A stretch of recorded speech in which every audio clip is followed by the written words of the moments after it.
Дауысты, дауыссыз дыбыстар, гласные, согласные звуки. Сөйлегенде ауаның дауыс шымылдығынан кедергісіз еркін шығуынан пайда болған дыбыстарды дауысты дыбыстар дейміз.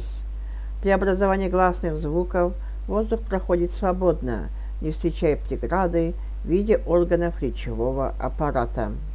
Тілдің қатысына қарай, по положению языка, жуан твердые, жіңішке мягкие. Еріннің қатысына қарай, по участию губ, еріндік губные, изюлік негубные. Шақтың қатысына қарай, по степени раскрытия рта, ашық широкие, қысан узкие.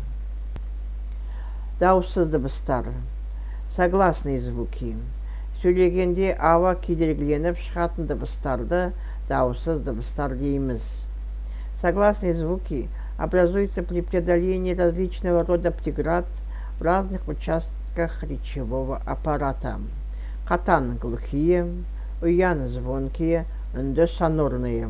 В свою очередь, үнді сонорные делятся на мұрын жолды носовые, ауыз жолды плавные.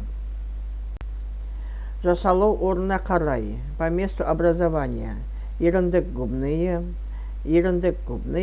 ерін мен тіс губно-зубные, тіл, язык, тіл алды, переднеязычные, тіл ортасы, среднеязычные, тіл арты, заднеязычные, көмелек, гортанные.